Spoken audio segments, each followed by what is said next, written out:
Bonjour mes chers élèves, aujourd'hui on va essayer d'approcher une séquence très importante dans le programme de deuxième année bac, matière économie générale et statistique. Cette séquence est liée à la partie de sous-développement, plus précisément les théories explicatives de sous-développement.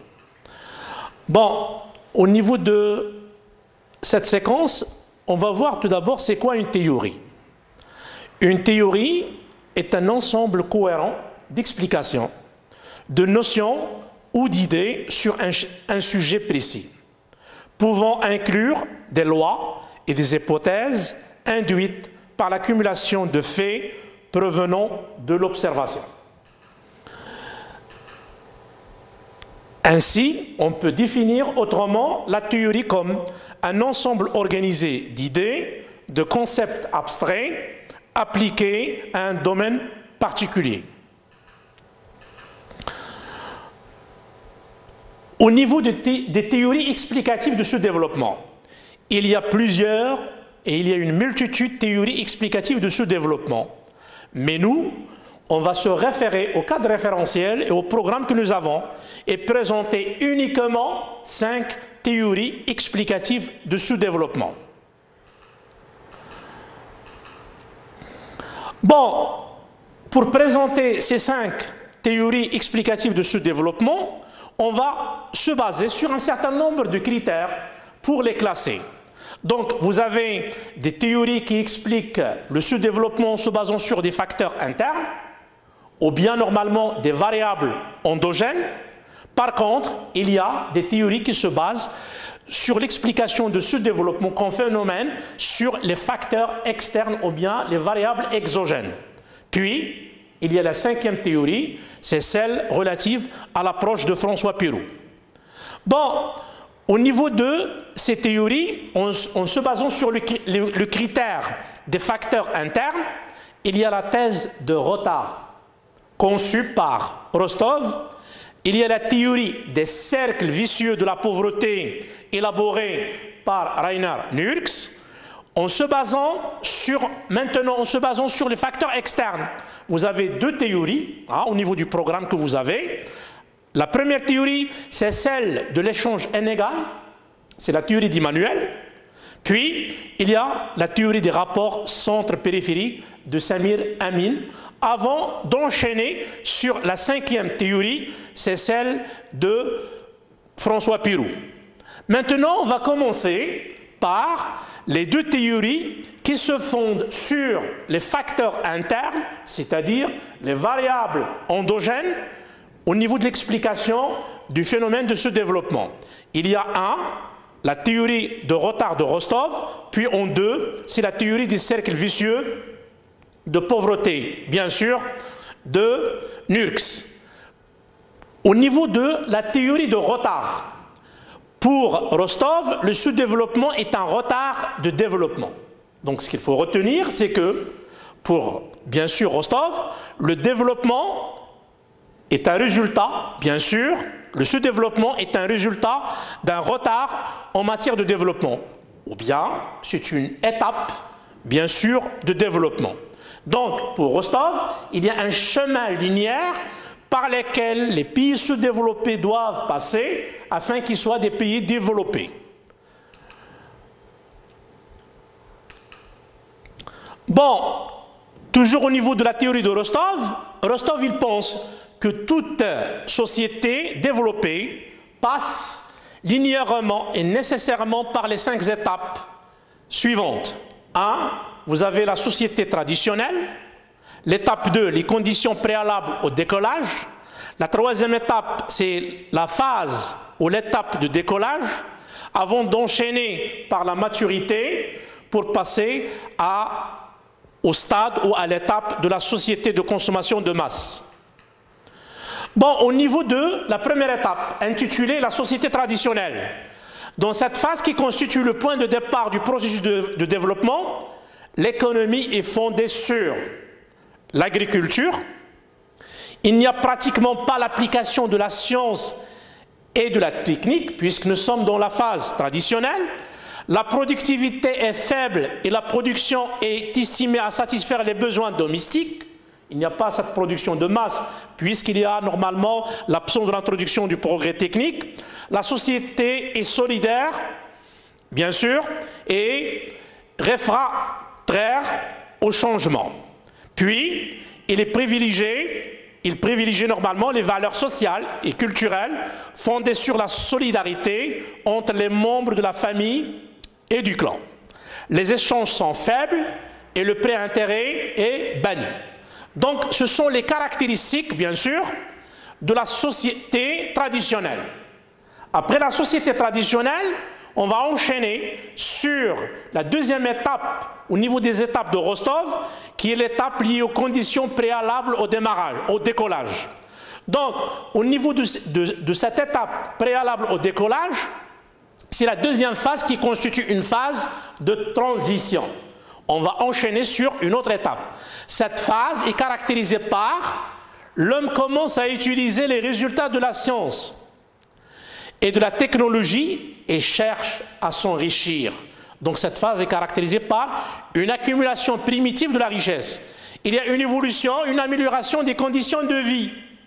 On assiste à un changement de mentalité, au développement du commerce, à l'acceptation du prêt à intérêt, à la création de banques, à l'augmentation de la productivité du travail. On met sur place des banques et des germes d'industrie. L'agriculture permet donc de dégager un profit. Bon, au niveau de la troisième phase, intitulée le décollage au take-off, c'est une phase très rapide pendant laquelle les taux d'investissement sont élevés. Ils varient entre 8 à 10%. L'industrialisation est très importante. L'agriculture qui est productive génère des profits investis dans l'industrie. Les produits industriels sont utilisés dans l'agriculture. Cette situation très favorable à l'économie permet une forte croissance qui est régulière. Mais il faut aussi noter que cette phase ne permet pas de corriger les inégalités entre les individus. C'est une phase caractérisée par un manque au niveau de la justice sociale. Bon, au niveau de la quatrième phase, intitulée phase de maturité, pendant cette phase, tous les secteurs profitent des fruits de la croissance du progrès technique et du progrès technique. Les principales bases de développement sont donc établies pendant cette phase.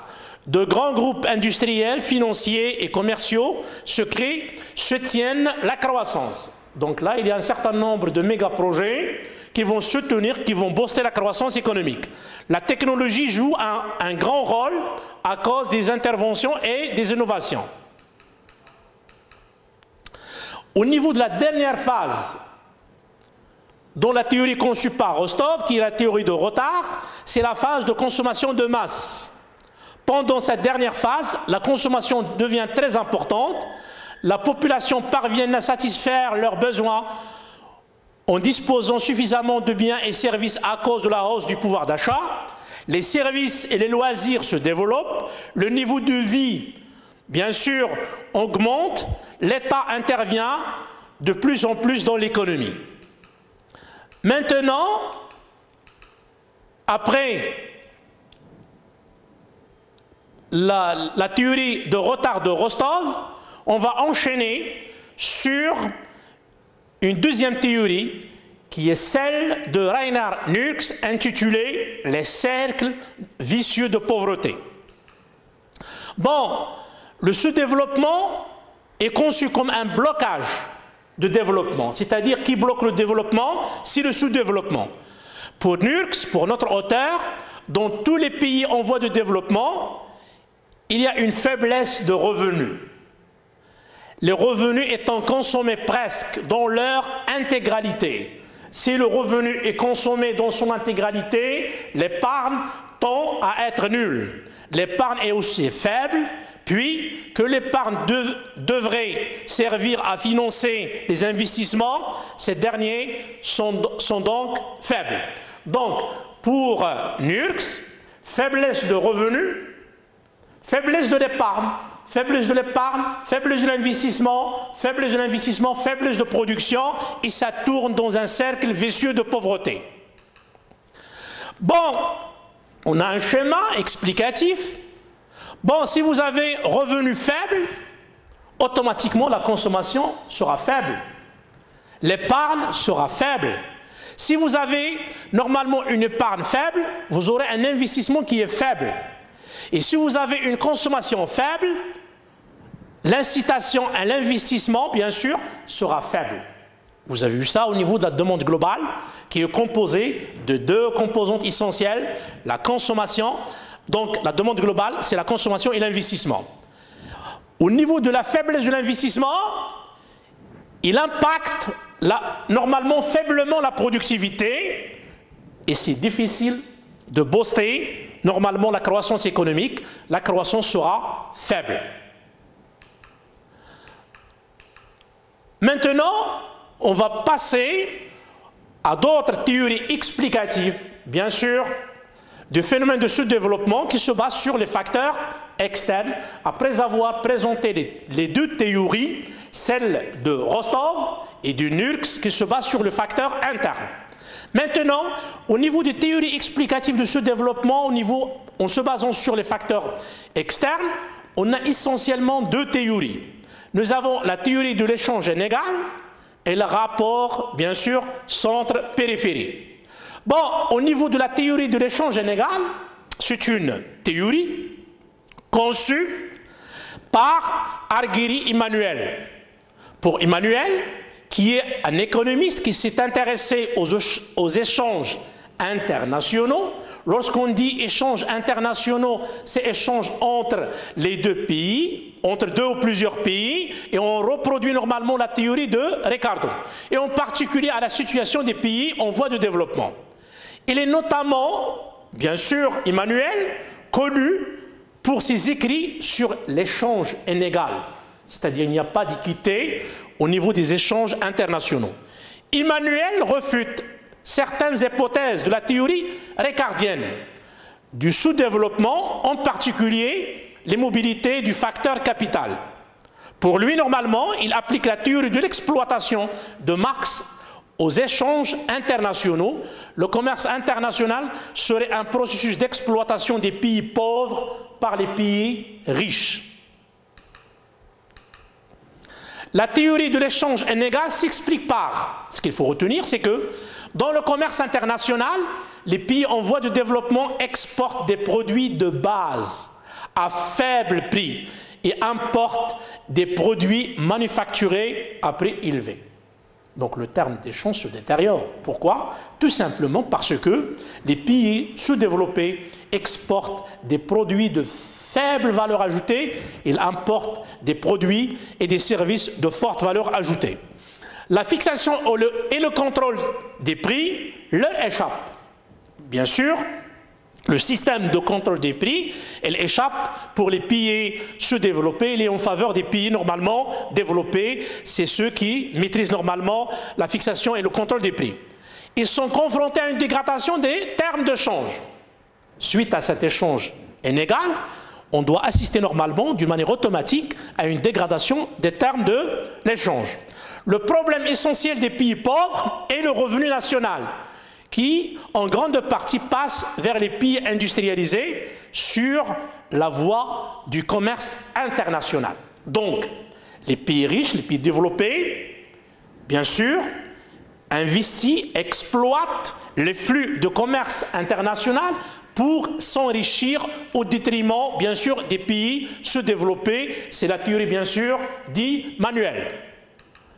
Maintenant, au niveau de l'avant-dernière théorie, qui est la théorie des rapports centre-périphérie. C'est une théorie développée par une multitude d'économistes Mais on va retenir normalement l'économiste égyptien Samir Amin qui a forgé normalement un certain nombre de concepts relatifs à cette théorie dite centre-périphérie. Bon, le rôle de la périphérie est de fournir des matières premières, de l'énergie et des produits agroalimentaires au centre, en échange des produits manufacturés. Vous avez un centre développé et une périphérie sous-développée. Normalement, ce mécanisme d'échange entre le centre et la périphérie trouve un certain nombre d'éléments explicatifs pour le sous-développement comme phénomène pour un certain nombre de pays. Le centre développe, bien sûr, puisqu'il est développé, il va développer ses branches industrielles et introduire le progrès technique tandis que la périphérie développe l'industrie extractive et l'exportation conformément aux intérêts, bien sûr, extérieurs, c'est-à-dire pour répondre à une demande externe, pour satisfaire les besoins des pays développés. Le progrès technique a constitué un facteur décisif à l'approfondissement des décalages, bien sûr, des deux catégories de pays appartenant au centre et respectivement à la périphérie. Donc ce qu'il faut retenir, pour Samir Amin, dans la théorie des rapports, bien sûr, centre-périphérie, vous avez un centre développé et une périphérie normalement sous-développée. Ceci est dû normalement à la nature de la spécialisation. Le centre est spécialisé dans les produits manufacturés, caractérisé par une forte valeur ajoutée. Par contre, normalement, la périphérie est spécialisée dans la production relative à l'extraction des produits miniers et des produits de faible valeur ajoutée. Bon, avant de conclure, on va essayer d'approcher la dernière théorie qui est celle de François Perroux. Donc, au niveau de la théorie de François Perroux, pour lui, il explique le phénomène de sous-développement comme une transversalité entre plusieurs variables. Il y a normalement une combinaison, bien sûr, des facteurs mentaux, sociaux, culturels, économiques, non économiques, dont l'explication de sous-développement. Donc, ce qui est nécessaire maintenant à retenir dans cette séquence des théories de sous-développement, essayez, mes chers élèves, de faire une récapitulation de toutes ces théories qui sont au nombre de 5, en précisant les auteurs, l'intitulé des théories, puis le contenu, bien sûr, de chaque théorie. Donc, la séance d'aujourd'hui touche à sa fin. Merci pour votre attention. Encore une fois, bon courage pour le reste. Et merci beaucoup.